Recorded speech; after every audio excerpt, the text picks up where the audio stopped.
We might go ahead and get started if we could. Thank you all for braving the weather and coming in tonight. We may have one or two more coming in. I think actually the subscription will fill the house. So hopefully the weather will cooperate and we'll get you all in here.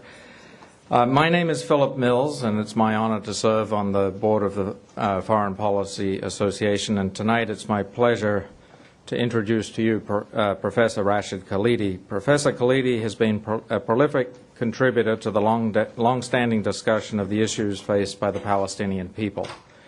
His latest book, The Iron Cage, The Story of the Palestinian Struggle for Statehood, went to press during the crisis in Lebanon this past summer. This book is his seventh book on the subject of Middle Eastern issues, focusing on the Palestinian situation in particular. In addition to these books, Professor Khalidi has published over 75 scholarly articles on Middle Eastern history and politics, and I understand among several sessions that he has done related to his book is a session on Pete Rose that I would encourage you, Charlie Rose, sorry.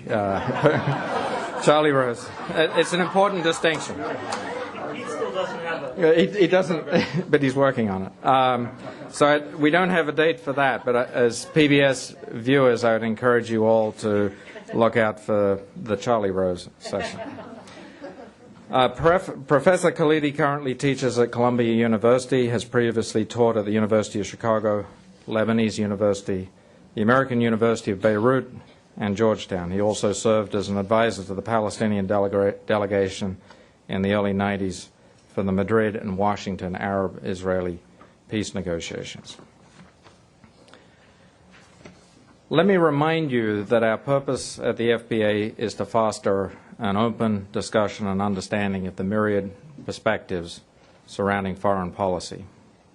We do not advance an agenda on any particular subject beyond our core mission of education and discussion. As I often like to say in explaining our goal to my friends, our goal is to connect the dots between foreign policy and Main Street.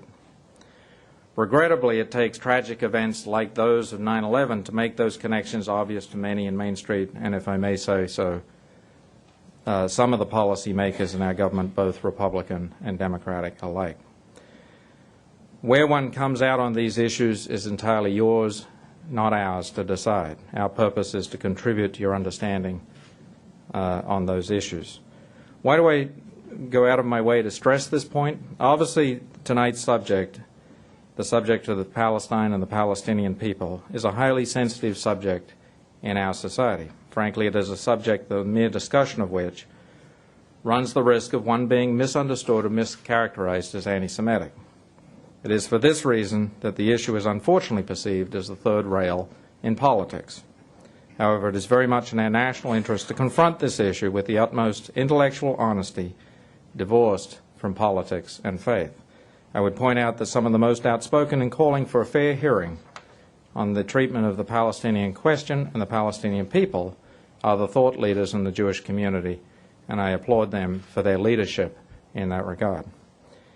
In the view of many, the chronic failure of the United States to play a balanced role in the matters affecting the Palestinian situation has profoundly contributed to one of the most important foreign policy challenges we in the United States face in the 21st century, probably second, if not equal, to the challenges presented and to be presented by the rise of economic power in the Asian nations. The Palestinian situation has been a significant, unresolved foreign policy issue since at least the First World War.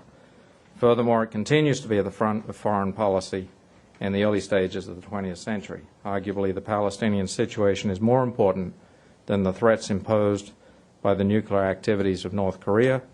It is certainly a significant contributing factor to the increasing threats to the interests of the United States and Western countries alike from Iran.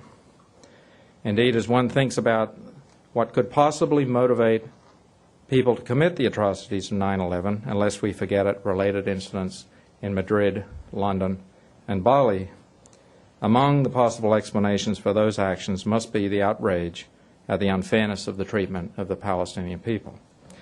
That is in no way intended to validate or condone the activities of those responsible for those acts. It is simply an observation that I, like many, have found unsatisfactory explanations we have been given, like they hate us or they hate our way of life. There may be more to this than that, and perhaps a feeling that the Palestinian situation is an important component of that anger. So I challenge you tonight, the intellectual, the interested, and the engaged, to leave behind whatever biases you may have and help raise the debate to a discussion on the merits, to take the discussion beyond the four walls of this room into the open in the hope that through the collective efforts of the intellectually honest, here and elsewhere, we can enhance the consideration of the issues and possible solutions to the Palestinian situation. To state the obvious, there are many more questions than answers. To help us think more clearly about those questions, we're pleased to host Professor Khalidi tonight. Following his remarks, there will be an opportunity for questions, and I would encourage you to challenge Professor Khalidi with your questions and your observations.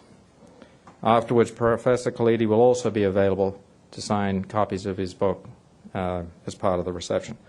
Please join me in welcoming Professor Khalidi.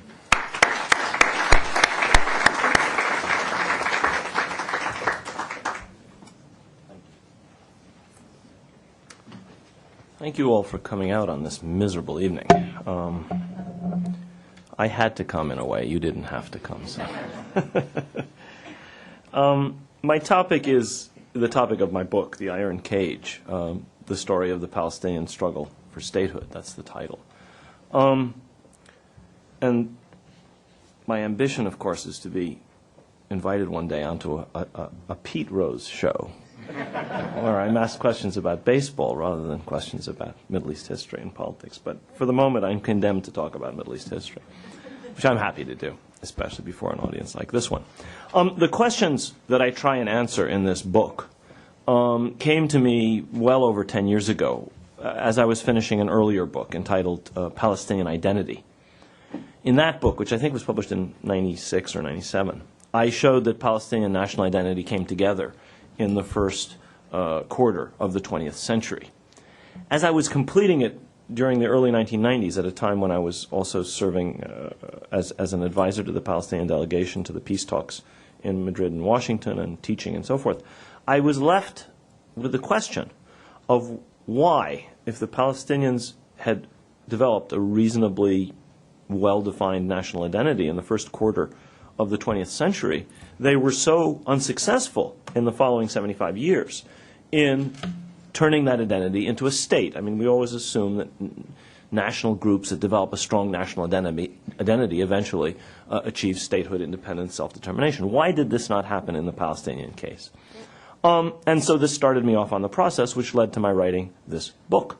I thought I was on the point of finishing this book during a sabbatical I had planned for 2001, 2002. I had arranged to go to Aix-en-Provence, which is a hardship post for those of you who haven't been there. But it's a good place to work on the kinds of things I work on. It has an extraordinarily good collection of Middle East specialists and a wonderful library and archives and so on and so forth. And the food's not bad and the weather's okay. So I was looking forward to this very much after many, many years when I had not taken a sabbatical at the University of Chicago, where I was then teaching. Events intervened, however, in the form of 9/11, the war in Afghanistan, and in particular the planning that everybody could see for a war in Iraq, as the Bush administration's main response to the atrocity of 9/11. I was horrified by this. I'm a Middle East historian by training. My work has dealt with Western intervention in the Middle East and nationalism in the Middle East from the time I started out as a graduate student in the early 70s. And I could see the catastrophe that was coming. And so, in effect, what happened in 9/11 and in the aftermath of 9/11 forced me to stop working on this book and to write another book called Resurrecting Empire, Western Footprints and America's Perilous Path in the Middle East. The subtitle was my editor's, by the way, in which I tried to warn against the folly of the Iraq War. And I wrote that, and after I finished it, I went back and finished this book. Now, when I finished this book, the situation was entirely different than the moment when these questions first came to me in the early 90s. In the early 90s, it looked like a peace was at hand in the Middle East. In the early 90s, it looked like there might be a Palestinian state. the Madrid and Washington negotiations, and later the Oslo Accords, signed on the White House lawn, the creation of the Palestinian Authority, the negotiation of an Israeli-Jordanian peace treaty, the Syrians and the Israelis coming this close twice to peace treaties in the mid-90s and again in 2000 made people think that this conflict was on the way to resolution and that a Palestinian state would come about. Obviously, none of these things have proven to be true. The Iron Cage examines first the failure of the Palestinians to establish an independent state before 1948, which of course is the year of Israel's founding, but is also the year of the dissolution of Arab Palestine. In that year, Arabs formed an overwhelming majority, about 60-odd%, maybe 64, 65% of the population of Palestine.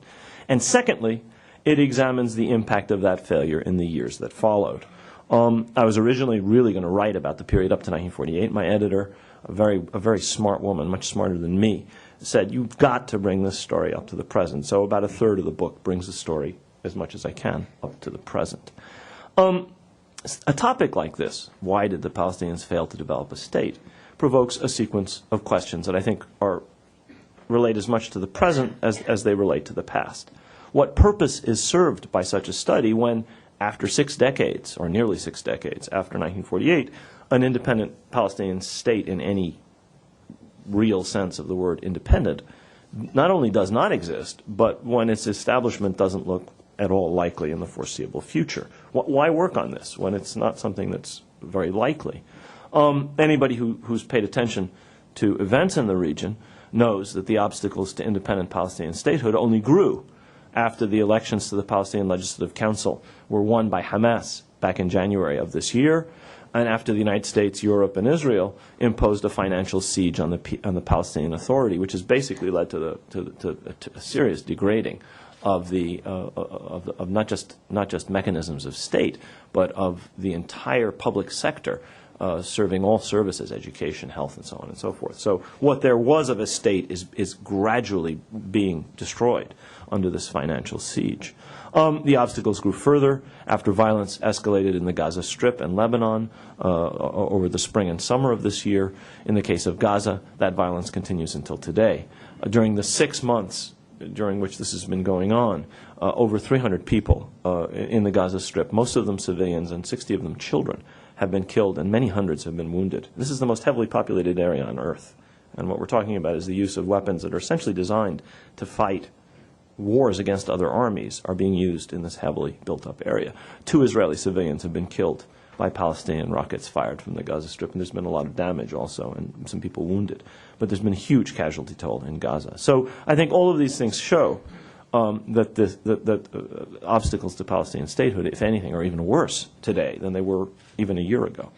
Now, this book is not about the entirety of the Arab-Israeli or the Palestinian-Israeli conflict. It is rather about specifically about the Palestinian component of those conflicts, and more narrowly about the unsuccessful effort so far, at least, of the Palestinians to achieve independence in their homeland.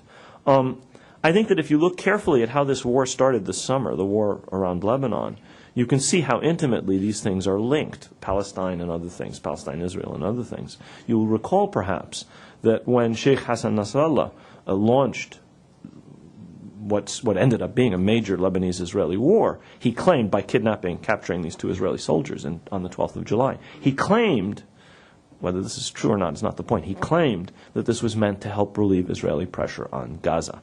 So these things are linked, and we know that many people, including people in Washington, people in Israel, people in Iran, saw this summer's war as sort of a proxy American-Iranian conflict. I think that what has happened over the past summer indicates again the crucial importance of a careful rereading of recent Palestinian history and of the history of the different actors in this region if you're going to attain an understanding of the overall conflict. There are people who are specialists in terror or terrorism. I call them terrorologists. Generally speaking, they don't know the languages of, say, the Tamils, and they don't know the languages of, say, the people who carry out terrorism in Pakistan or in Palestine or wherever it may be. They know nothing about culture. They know nothing about history. They're experts in terror. Similarly, there are conflict resolution specialists who often don't know very much about the specifics of the people engaged in these conflicts. And I have great respect for some people who write about terrorism and great respect for some people who deal with conflict resolution. But I would argue that you can't figure out anything about the resolution of a conflict if you don't know a great deal of history.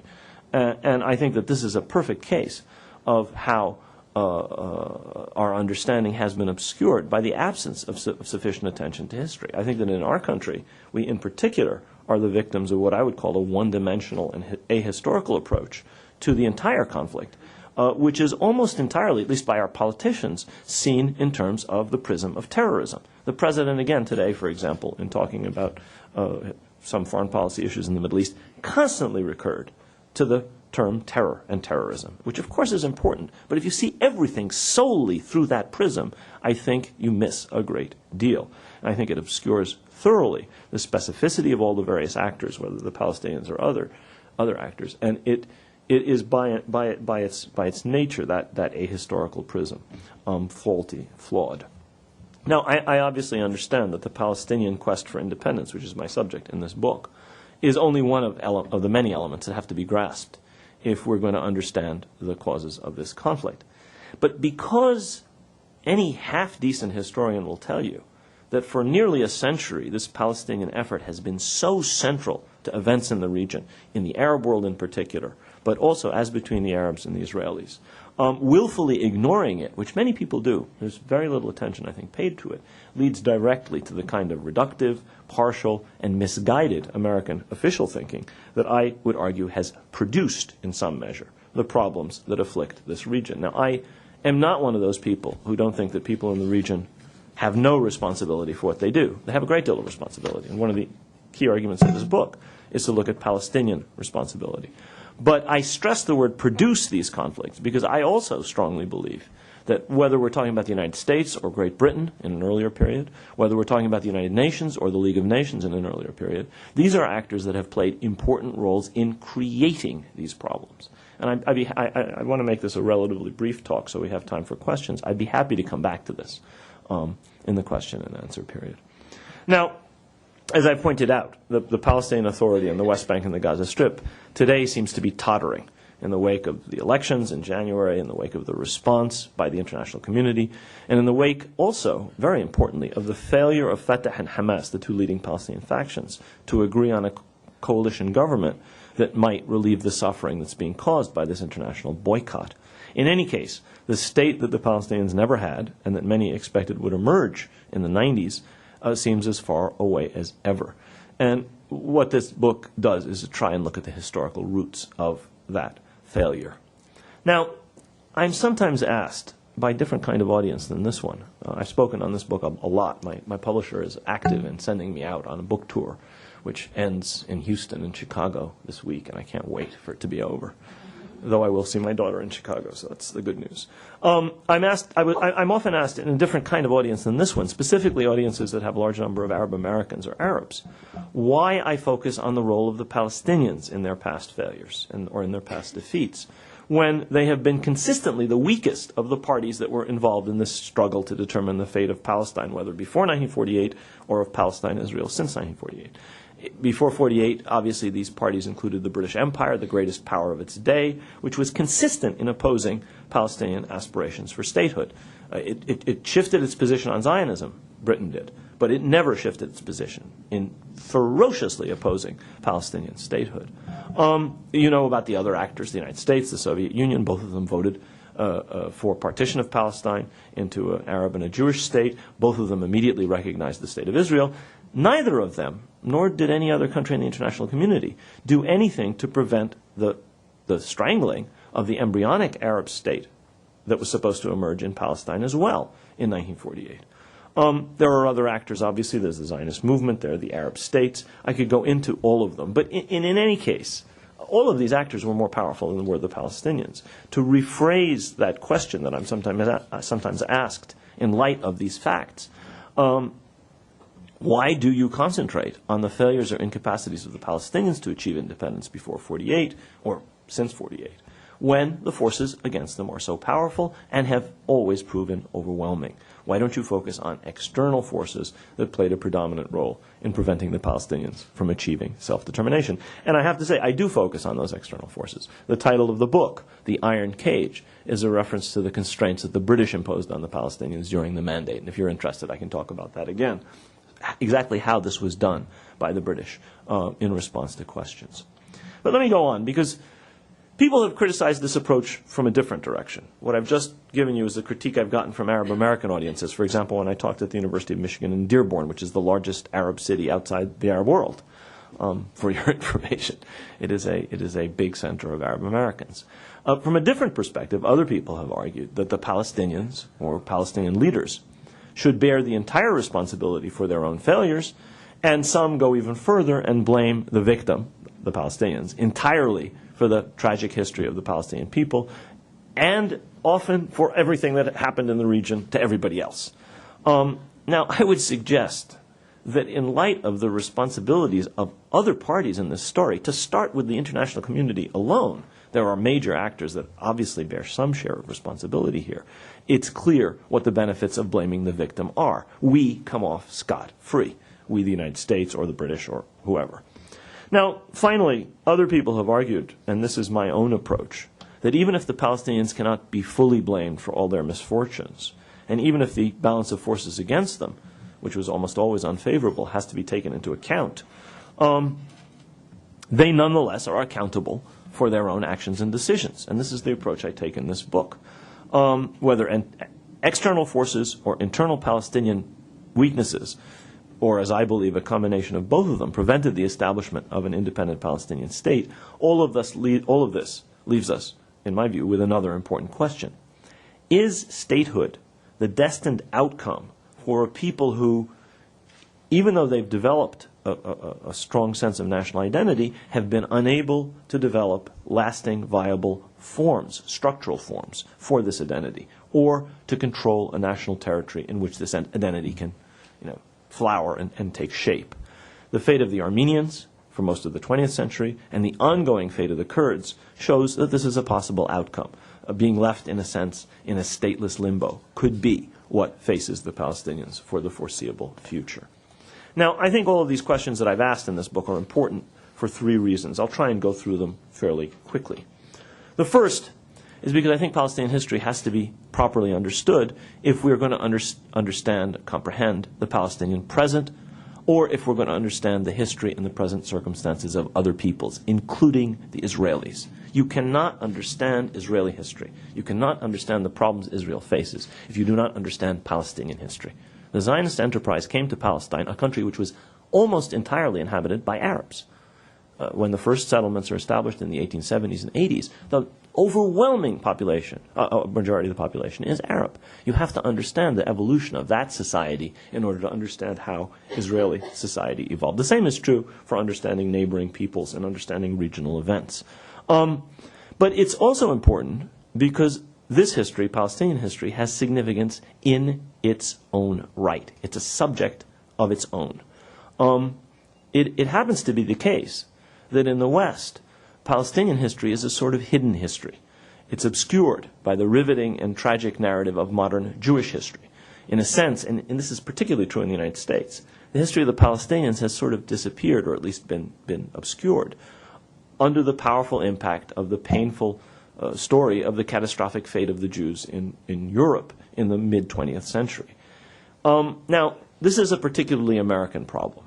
In recent years, the Palestinian issue has moved people all over the world who have been capable of looking at both narratives simultaneously. Many people in the United States appear incapable of doing this. I would argue that understanding anything about the Middle East requires comprehending Palestinian history in particular, because of its centrality to so many other things, in its own terms. And this includes, but cannot be subsumed by, history of other peoples, whether Israelis or other Arab peoples. So that's the first reason I think that this is important. The second reason is that I think it's necessary to ascribe agency to the Palestinians. It's necessary to avoid seeing them as no more than helpless victims of forces greater than themselves, which is a particularly Palestinian trope, a Palestinian way of seeing their own history. And similarly, it's necessary to avoid seeing them as driven solely by self-destructive tendencies and uncontrollable dissension. Now, the Palestinians faced uphill odds from the beginning of their modern history. They still do.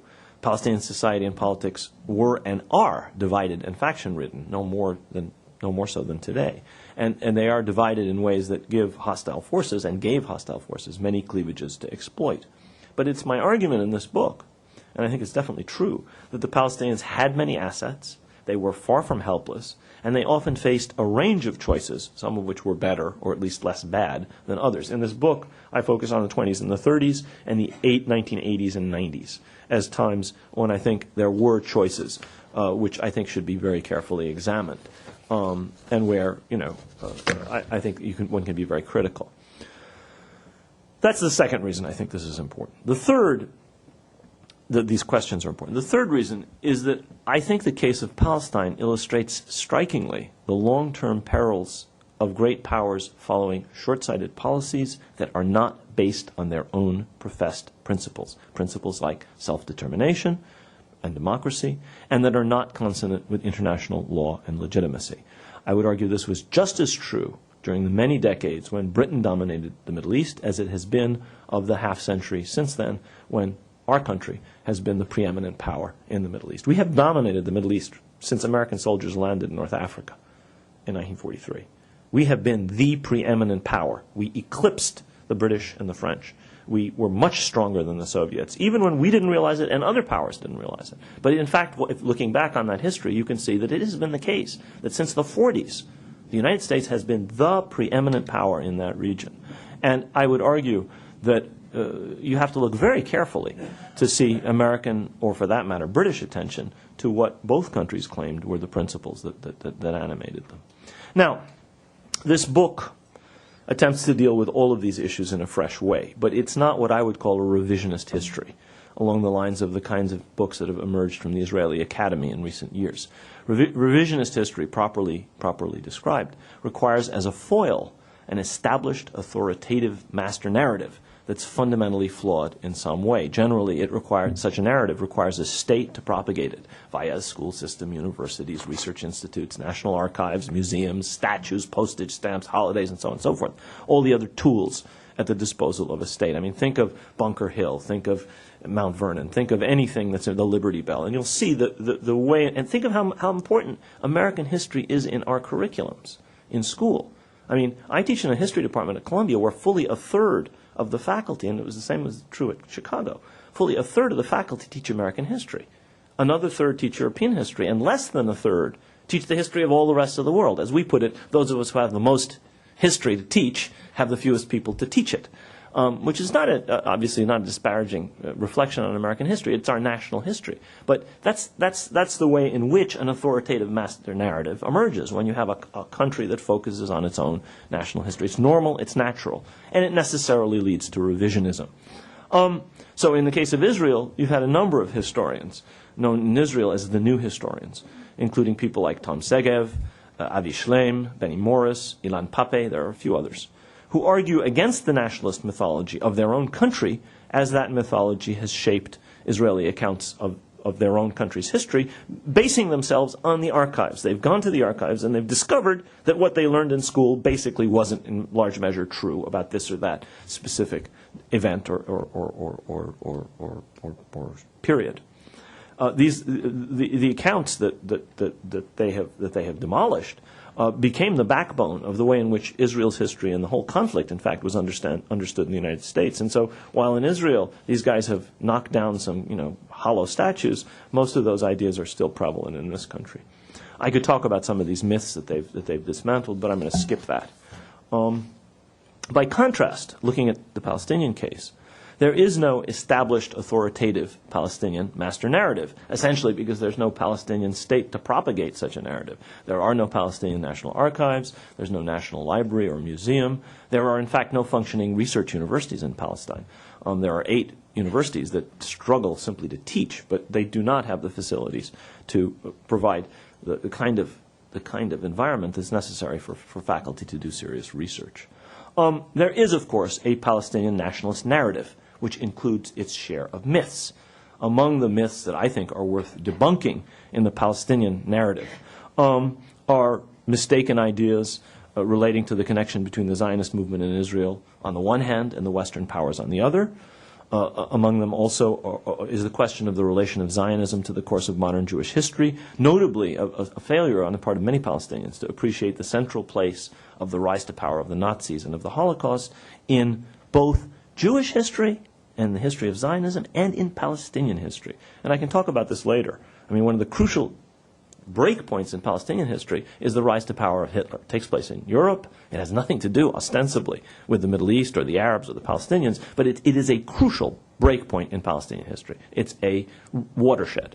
And if you don't understand that, you don't understand anything about Palestinian history. And so many Palestinians or many writers on Palestinian history who haven't given this sufficient importance, in effect, fall into terrible traps. Finally, there is a reductionist view of Zionism as no more than a colonial enterprise. Now, I must hasten to say that if you actually go to the West Bank and look at the way in which the settlement enterprise operates, there's no question but that it is colonial. There's no other way to describe it. What Palestinians fail to understand, however, is that Zionism, while it was operating in this colonial fashion at their expense, was also serving as the national movement of a people who developed into a nation state. The fact that it was being constructed at their expense maybe blinded them to this fact. In fact, there's no reason why both of these positions cannot be true, that Zionism is a national movement and the way in which Zionism and Israel have operated vis-a-vis the indigenous Palestinian inhabitants of the country is in fact colonial. There are multiple examples of national movements and of nations and of important nation states, including our own, that were colonial in their origins, in the way in which they, Australia for that matter, in the way in which they behaved towards their indigenous peoples. I think that what the Israeli historians have done, and what I think could be done in terms of the Palestinian national narrative, in the way of deconstructing such misconceived notions on both sides, will be crucially important to an eventual reconciliation between Palestinians and Israelis whenever a settlement of this conflict can be achieved. And I specifically say after a resolution of the conflict. I don't think we're going to have resolution. I don't think we're going to have reconciliation before there's a resolution of this conflict. The Germans and the French, who fought several of the most hideous wars in modern human history, leading up to World Wars I and II, but there was the Franco-Prussian War, there were wars before that, had huge animosity between them. And we today have the spectacle of French and German historians jointly writing textbooks for French and German high school students to better understand the relationship between France and Germany. You couldn't have done that in the 30s or the 20s or the 1880s. It would have been impossible. You had to have a settlement of the disputes between them. You had to have a resolution of the conflict between them, political resolution, whether the Germans were happy with it at the time or the French were happy with it at the time. And then it was possible to have reconciliation. And so whenever there is a settlement, you could have a reconciliation based on the deconstruction of these kind of misconceived notions I've talked about. Let me conclude. I would argue that in spite of the absence of a Palestinian National Archive, and in spite of the loss or dispersal since 1948 of much of the basic source material for Palestinian history, the sources do exist for historians to ask why the Palestinians were not more successful in their quest for independence before 48 and since 1948, and specifically why they failed to create viable state structures in all of this time. I think that in the past, some people have asked these questions and have answered them in ways that are too glib and that are sometimes unfair to the actors involved. It's a tall order to explain why something did not happen. It's a much taller order, it's even harder, when much of the evidence has been scattered by the events you're trying to explain. But I do think it can be done, and that if it is done, it'll illuminate not just the history of the Palestinians, but the history of others. I think that everybody in that region, in fact, has history that can in fact only be understood if we can elucidate this, and vice versa. I don't think these are minor matters. I don't think these are arcane issues that, need only concern academics. They're not academic issues, frankly. I think they're serious issues. They're political issues. They are relevant issues to our current situation. We are reviled in large part in the Arab and Islamic world by people who do not reject our values and who would never dream of engaging in terrorism, in large measure because of our policy on Palestine. Otherwise well-intentioned people who do not dislike us as a people or a culture. They love our values. They love our economic system. They love Disneyland. They love McDonald's, but they don't like our Middle East policy. And so these are relevant issues. Understanding all of this history, I think, is not academic or arcane. I think in narrower terms, it's essential to our understanding of whether the Palestinians can today create effective structures of state or create some other framework for their national existence in the face of very strong opposition. And answering that question will help to determine whether the occupied West Bank and Gaza Strip, which I would remind you have been occupied now for nearly 40 years, this is 2 generations of people who've lived under military occupation. This is more than 2/3 of the life of the Israeli state. Whether the occupied West Bank and Gaza Strip and other areas where Palestinians live will continue to live in instability and distress. These are regions that are tormented, as obviously as Israel, but the Palestinians in particular, wherever they are, face enormous problems. I think that if that question can be answered in a positive fashion, it will help to determine whether the Palestinians and their neighbors, both Arab and Israelis, will finally be able to enjoy peace and stability after nearly 60 years of suffering. Thank you very much. Can I stay here or sit down? Okay. Questions? Dr. Khalidi, I trust you will allow me to... Oh, thank you. Dr. Khalidi, I trust you will permit me to take a somewhat contrary point of view to what you're saying. There's no question that the hopes of a peaceful settlement and a fair one are very low when events are led by history. And in my opinion, that if there is to be a settlement between Israel and the Palestinians, not the rest of the area, it has got to be between those 2 countries or potential countries. Now, I believe all the negotiation, and look, we're very, very close to what is acceptable. Now, I believe that negotiations so far have failed because they have not addressed the utterly pragmatic and essential requirement of Israel and the Palestinians, which is realistic security for the long term. And the negotiations, in my opinion, should have been set up so that that would have been in place, provided the centrist groups in both countries, who are the majority, could come to a fair understanding. And what has been suggested in this regard, and I'm only talking, you've got to bring the negotiation down to Israel and Palestine. Right. If they can come to a fair agreement, it has been suggested that the 2 countries should be invited to join NATO at the end of the road. And further, it's been suggested that there would be strong pressure on the Arab League to agree to this, because otherwise they would be in the position of preventing the coming into being of a new Palestinian state. This approach was not taken in any of the negotiations. Everyone tried to come in with a total solution. What I'm suggesting is that you need to have that realistic security at the end of the road, and then the center can come into power, because otherwise there won't be the state, there won't be the security. Would you care to comment on this? Sure. I'm not sure why you see this as contrary to anything I've said. I haven't talked about any of these things. But I'm happy to comment. Firstly, I think it's important to recognize that most of the efforts that were made to resolve the Palestinian-Israeli aspects of the conflict first of all, there were almost no efforts before 1991. Before Secretary Baker convened the Madrid Peace Conference, there were very few efforts to address the Palestinian-Israeli conflict. President Carter did briefly at the beginning of his presidency for the first year, and when Sadat went to Jerusalem, everything shifted to a bilateral Egyptian-Israeli peace treaty, which was the only thing that was secured in consequence at Camp David. So the United States briefly paid some attention to it then, and there was another period earlier.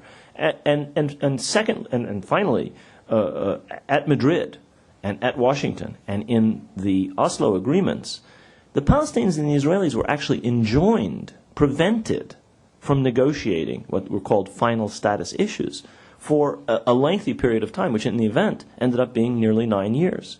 All of the really important issues between the two sides, in other words, a package solution, what you described as a package solution, was not even brought to the table until President Clinton convened in the last few months, dying few months of his lame duck last year, the Camp David conference in the summer of 2000. So, I think that most of what was being done by the United States and Israel in negotiations with the Palestinians in the intervening 9 years had to do with precisely what you're talking about, trying to create security. Those negotiations failed. Those arrangements did not succeed. My point is that I don't really think that anybody grasped the nettle until it was actually too late. And had it been done earlier, there might have been a chance of an agreement. Professor Khaldi. I'm sorry. Yes. Excuse me. It's interesting that you made reference to some Israeli historians like Right. Morris and others, because I was reading a review a couple of days ago in The Economist with regard to one of the books written, I don't know whether it's Morris or somebody else, stating that a growing number of Israelis today believe that for a resolution to take place between Israel and the Palestinians, they need to revisit the actions taken in 1948. Yeah. Namely with regard to the refugees, whether they escaped or whether they were forced out as a plan of cleansing plan and so on. Ethnic cleansing. Do you believe that is crucial today, that they should go back to the 48? Do you subscribe to such an opinion? Go back to examining what happened? Yeah. Well, I think that the refugee issue is actually the hardest issue to resolve between the Palestinians and Israel. To defer it indefinitely, as was done. In fact, it was also done at Camp David. They failed, really, to deal with it properly at Camp David, as has been done almost in every single attempt to address this issue, or to just sweep it under the rug and say it can't be negotiated. The President, in fact, in April gave then Prime Minister Sharon, in April of 2004, gave then Prime Minister Sharon a guarantee that the United States would support the Israeli position that no refugees can come back to Israel. I think you have to go back and look at it, historically at least. I think it has to be understood that the creation of Israel, the creation of any Jewish state in Palestine in 1948 necessarily and inevitably had to entail the dispossession of a large number of Arabs, and did, in fact, entail that dispossession. What flows from that is something else. But that, I think, probably has to be recognized, whether in the context of a Truth and Reconciliation Commission, whether in the context of something, maybe something that in some respects would have to follow a political settlement. But the problem is, in terms of the Palestinian national narrative and where most Palestinians are, which is to say outside of Palestine, this is an issue that has to be addressed in the negotiations as well. How you address it, I don't know. The Arab League just recently had a meeting at which it reiterated its 2002 resolution, saying that there has to be a mutually accepted, just resolution of this between the Palestinians and the Israelis, meaning that the Israelis would have to accept. But I really do think it has to be negotiated between the two sides. To simply say, this is out of order, the Palestinian refugees just have to be forgotten, will not fly. No Palestinian leadership that agrees to something like that is going to have the confidence of its people. You have to have a referendum on the agreement, and that referendum has to be one in which whatever you agree gets the support of the majority, or it's not worth the paper it's written on. Professor Khalid? It was working.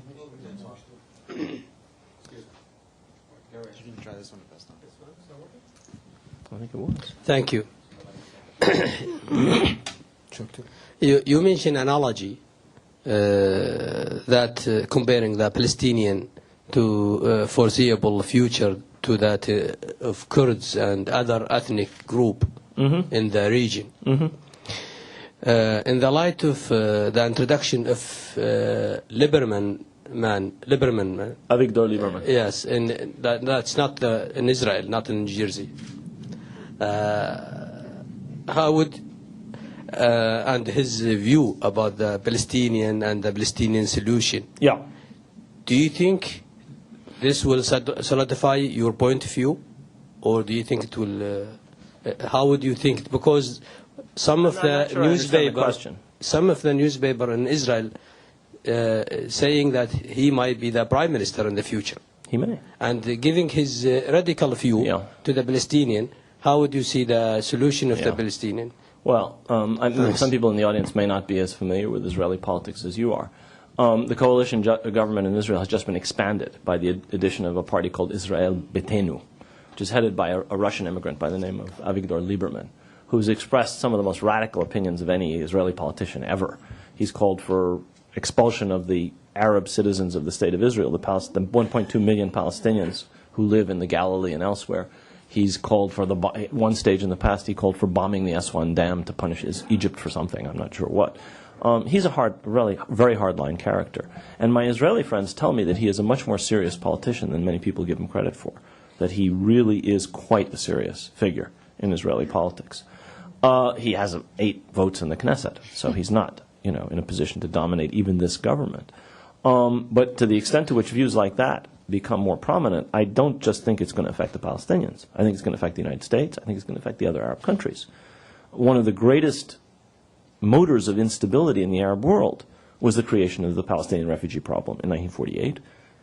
Countries that had just obtained independence, whose state structures were fragile and barely capable of meeting the needs of their own people, had to suddenly, in the case of Jordan in particular, take on huge burdens which weighed them down for well over a decade. And the same thing happened in a smaller scale in 1967 when several 100,000 more Palestinians were displaced. So something like this would cause huge destabilization of the entire region. I don't think that it's going to... Put it this way, if our government's tolerance towards almost anything that Israel does extends to letting this kind of thing happen, that would be the height of irresponsibility on our part. It would be a very bad thing for the United States. It would be a bad thing for the region, bad thing for the Arab countries. And it would trigger a level of reaction and hostility that would make what we see today look like child's play. I don't think, though, I don't think that represents the views of a lot of Israelis. The fact is, though, that he's joined a weak government and he is a strong figure. It's dangerous, but I don't think it's necessarily as dangerous as I've made it out to be. I'd like to ask, what were the dynamics that prevented the Palestinians from having a state in 1948? Okay, what I discovered when I tried to answer that question as I was working on this book was that the really crucial turning point in terms of the failure of the Palestinians to establish a state in 1948 was their defeat by the British in the preceding decade, when they revolted against the British, 36-39, and were absolutely crushed. Something like 14 or 15% of adult male Palestinians were either killed, wounded, or imprisoned during that revolt. The entire leadership was killed or exiled or imprisoned. So the Palestinian National Movement was basically broken by the British in the late 30s, and they were completely incapable of resisting in 1948. That's the first thing. The second thing is there was collusion between the major actors on the ground in 1948 to ensure that a Palestinian state did not come into being. The British were determined to prevent this.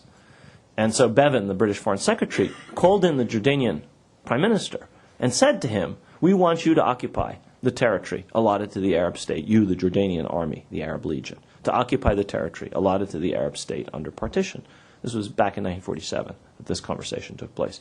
Israel, or rather the Jewish agency, the pre-state government, the pre-state proto-government, which became the government of the State of Israel on May 15th, 1948, negotiated with Emir Abdullah, the ruler of Transjordan, to the same end. They agreed that the Jordanians would take over and strangle the Palestinian state at birth, while the Israelis took the area that was allotted to the Jewish state under partition. In fact, and so there were two sets of agreements between the British and the Jordanians and between the Jewish agency. Golda Meir and Moshe Sharat are the ones who negotiated this in several meetings with Abdullah. So that was the second thing. The Palestinians were weak and had been crushed by the British and really were very almost non-factors. And the three strongest actors, Israel, Jordan, which had the largest and most powerful Arab army, and Britain, the former imperial power, had enormous influence, basically colluded to ensure that there would be no Palestinian state. And nobody in the world lifted a finger to prevent this from happening. So, there was collusion and then there was indifference or worse. My understanding of the facts are a little different. 1948, Put the microphone closer to you. In 1948, did the Arab countries surrounding Israel, the new state, attack them? They lost. A lot of people were dispersed in that situation. Also, at the same time, the Arab nations in the Middle East threw out their Jewish populations. A little later, actually. Not that much later. And they had a place to go, which was Israel. Also, the Gaza Strip. Sharon gave it back with an industrial base for them to use, and an agricultural base. What they did, they destroyed it. They started shooting rockets into Israel. That doesn't, and today, the democratically elected government vows to destroy the state. Now, how do you negotiate with a state like that? Okay, you give me three really big issues. Let me deal with those three, and then I'll let you give me 4 and 5 and 6. Okay? So we want to talk about Hamas and negotiating with the government. We want to talk about the return of the Gaza Strip, and we want to talk about 1948. Those are each is it's like a big chunk to deal with. So let me deal with those, and I'm happy to answer any other questions you have. Okay? But I can't remember more than 3 things at a time. Let me just go with those. What happened in 1948 is a lot more complicated than you said. And I suggest you read the revisionist Israeli historians, all of whom say what I'm saying. These are not my conclusions only. Every respectable Israeli historian now says what I'm about to tell you. Firstly, the received version has it that 7 or 5 or 6 Arab armies invaded Israel. Firstly, the Jordanian army never crossed the frontier that was laid down for the Arab state and the Jewish state under partition. So the Jordanian army and the Iraqi army, which was under the command of the Jordanians, by agreement with the British and by agreement with the Israelis, or with the Jewish agency, never crossed that line, never invaded Israel. The fighting was entirely within the area allotted to the Arab state under partition, or the so-called corpus separatum around Jerusalem, which was neither part of the Jewish state nor the Arab state. So those are 2 Arab armies. 2 other countries which are described as having invaded, Saudi Arabia and Yemen, had no regular armies. So, no, I'm just going through the 7 Arab states. The Lebanese army never crossed the frontier. There were 2 Arab armies that invaded Israel, the Egyptian and the Syrian. So the 2 most important actors on the Arab side, which were Jordan and Iraq, were actually bound by an agreement with the Israelis, which, in fact, though the Israelis couldn't necessarily know they would keep it, they did keep. And they kept it not just because they'd agreed with Israel, but because they'd agreed with a much more powerful actor, which is Great Britain. As far as the refugees, there is now an enormous body of research on why the refugees were driven out and how they were driven out, and how it was absolutely necessary to drive them out in order to create a Jewish state. In the area allotted to the Jewish state under partition, the Arab population was almost as large as the Jewish. Arabs owned most of the land in the area allotted to the Jewish state under partition.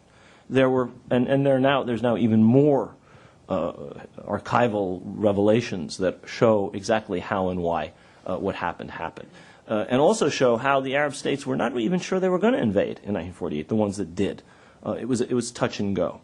Let me move forward to the present, because you talked about Gaza, and you talked about the evacuation of Gaza. Prime Minister Sharon did 2 things in terms of the evacuation of Gaza that were positive. The first is he removed all the settlements. And this is the underappreciated. It's very important. They bulldozed everything there, except a couple things, but they removed the settlements. That is to say, they removed the settlers and they took them out of the Gaza Strip entirely. The second thing that he did was to redeploy the Israeli army out of the Gaza Strip to the peripheries of the Gaza Strip. And both of these are important things. What he did not do, however, was to allow the Gazans to have any kind of freedom of movement or action. Israel continued to control the Gaza Strip from without, from the air, from the sea, and from the land frontiers, all of which are under Israeli control. And the result was, whenever it wanted to, Israel would close these frontiers. And in fact, you talked about the agricultural base that was left by Israel. The greenhouses, which James Wolfenson and a group of his colleagues actually financed the purchase of from Israel, were transferred to this private group on the basis of an understanding with Israel that it would allow the export of the cut flowers and of the delicate products of these greenhouses, and that this transit would not be impeded because it would take place in a way which could not in any way affect the security of Israel. That agreement was, in fact, not kept. And the agricultural production of these greenhouses just collapsed. A fortune was lost by the private individuals whom James Wolfensohn put together in a consortium to do this. So again, here the story is more complicated. Now, you're right about the rocket fire. There has been, before Israel evacuated, by the way, this is not something that started the day that Sharon ordered the evacuation of Gaza. This is something that's been going on since long before, something that Israel was not able to stop when it fully occupied Gaza, and something that has not been able to stop even with the latest operations. Up to yesterday, rockets were fired after the Israeli army left Beit Hanun. And I agree with you. I think this is foolish, provocative, and in my view, self-defeating for the Palestinians.